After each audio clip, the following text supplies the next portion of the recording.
अगर आप कोई प्रॉपर्टी खरीद रहे हैं, उसकी रजिस्ट्री करवाने जा रहे हैं, तो एक बहुत ही महत्वपूर्ण सूचना, अगर आपने इसे नज़रअंदाज किया तो आपकी रजिस्ट्री भी कैंसिल हो सकती है। यहाँ पे देख लीजिए, यहाँ पे लिखा है स्पष्ट नोट, अचल संपत्ति विक्रय में क्रेता द्वारा उपरोक्त सावधानियां स्वयं अपनाया जाना आवश्यक है। विक्रेता के स्वामित्व अधिकार संबंधी किसी प्रकार की जिम्मेदारी रजिस्ट्री एवं विभाग की नहीं होगी। और प्रॉपर्टी ट्रांसफर एक्ट 3 भी ये कहता है कि भाई रजिस्ट्री वगैरह करवा रहे हैं तो उसके डॉक्यूमेंट्स वगैरह चेक करना और सारी चीज़ों का ध्यान रखना आपका कर्तव्य है।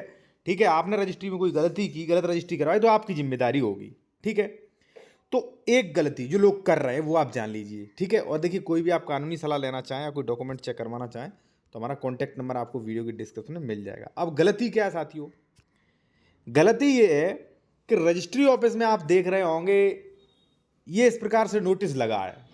ठीक है, हालांकि नोटिस बहुत पहले से जारी, इस पर पूरा कानून भी है। कानून क्या है कि 20,000 से अधिक का नगद धनराशि वाले लेखपत्रों का पंजीकरण किसी भी दशा में स्वीकार नहीं होगा, ये है। अब कई लोग करवा भी रहे हैं। अब इसका दिक्कत होगा आपको क्या? पहले तो ये कानून है, आयकर विभाग कैश लेन देन के सख्त खिलाफ है, और यहाँ पे देख सकते हैं सेक्शन 169 एसएस के तहत जो है आप 20,000 से अधिक का लेन देन नहीं कर सकते। आप कहेंगे ये आयकर विभाग का नियम है, इससे क्या मतलब? वास्तव में कोई मतलब नहीं। लेकिन सबसे बड़ा दिक्कत जो हो रहा है साथियों, वो ये हो रहा है कि जैसे मान लीजिए आपने कोई प्रॉपर्टी खरीदी, ये प्रॉपर्टी एक्स प्रॉपर्टी 1 लाख की, ठीक है, आपने 1 लाख रुपए मुझे नगद दे दिए, ठीक है, और आपने रजिस्ट्री करवा ली ले दे के। तो अगर मैं मान लीजिए रजिस्ट्री करवा के और मैंने दाखिल खारिज पे आपत्ति लगा दी कि मुझे पैसा नहीं मिला, कृपया ये दाखिल खारिज न किया जाए, तो आपका तो दाखिल खारिज अटक गया। और हो सकता है मैं रजिस्ट्री कैंसिलेशन के लिए भाग जाऊं कि सर हमें कोई वो ही नहीं मिला पैसा। आप कैसे प्रूफ कर लोगे? कैसे भी नहीं कर पाओगे, पहली चीज। दूसरी चीज साथियों ये है कि आजकल एडवोकेट लोग क्या कर रहे हैं, सबसे बड़ी गलती, कि लेन देन आपका नगद में हो रहा, फिर भी रजिस्ट्री कैंसिल हो रही। क्या कर रहे हैं वो आप जान लीजिए। कि जैसे मान लीजिए यहां पे लिख दिया उन्होंने, नोटिस लगाया रजिस्ट्री ऑफिस में कि लेन देन नहीं होगा 20,000 से अधिक। अब आप गए कि साहब पैसा तो नगद दिया, अब क्या करें? तो उन्होंने कहा ऐसा करिए, एक चेक संख्या खुलवा दीजिए, कि हमने चेक से दिया, खुलवा दीजिए। आपने पैसा दे दिया 1 लाख नगद, ठीक है ना, और चेक में ये लिखवा दिया आपने कि 20,000 नगद दिया और 80,000 रुपए चेक संख्या 57798 से मैंने दे दिया है। तो ये चेक झूठा ही तो आपने खुलवाया है। अब अगर मान लीजिए ये चेक संख्या खुलवाया, आपने मुझसे प्रॉपर्टी खरीदी थी, नगद रुपया दिया मुझे और चेक खुलवा दिया।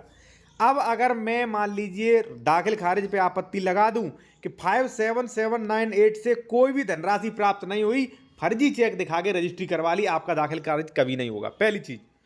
दूसरी चीज, 99% रजिस्ट्री कैंसिल हो जाएगी, क्योंकि मैं रजिस्ट्री कैंसिलेशन में इसको विषय बना सकता हूं कि महोदय जो रजिस्ट्री में हमारा 57798 जो चेक खोला गया है, इस चेक से कोई भी ट्रांजैक्शन नहीं हुआ है, ये फर्जी चेक दिखा के हमारी रजिस्ट्री करवाई। और जब डिटेल मांगी जाएगी तो बैंक भी कह देगा हमारे पास कोई ऐसा चेक नहीं हुआ और कोई प्रूफ भी नहीं है आपके पास। तो 420 भी हो सकता है आपके पास, आपके ऊपर, और रजिस्ट्री भी कैंसिल हो सकती है। कहने का मतलब ये है भाई कि ऐसा कभी ना करें कि आपने चेक संख्या खुलवा दी और उस चेक से पेमेंट हुआ नहीं।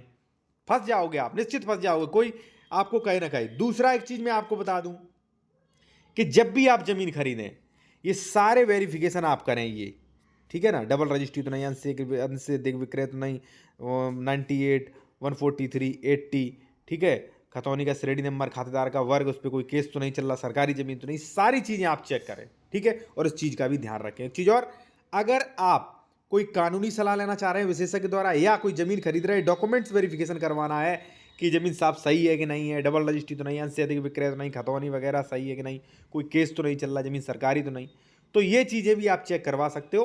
कॉन्टैक्ट नंबर वीडियो के डिस्क्रिप्शन में मिल जाएगा, ठीक है। बाकी इस चीज़ का ध्यान रखें कि कोई भी ऐसा सेंटेंस अपनी रजिस्ट्री में मेंशन न कराएं जो तथ्य झूठ हो, या जो तथ्य जो है जिसका कोई भी मतलब ना हो। रजिस्ट्री आपकी कैंसिल होने के बहुत ज़्यादा चांस हैं, ठीक है। तो ऐसा ना करें कि आपने पैसा नगद दिया और दिखा दिया कोई फर्जी चेक के, इससे दी रजिस्ट्री के लिए, गलत हो जाएगा भाई, पूरा गलत हो जाएगा आपका।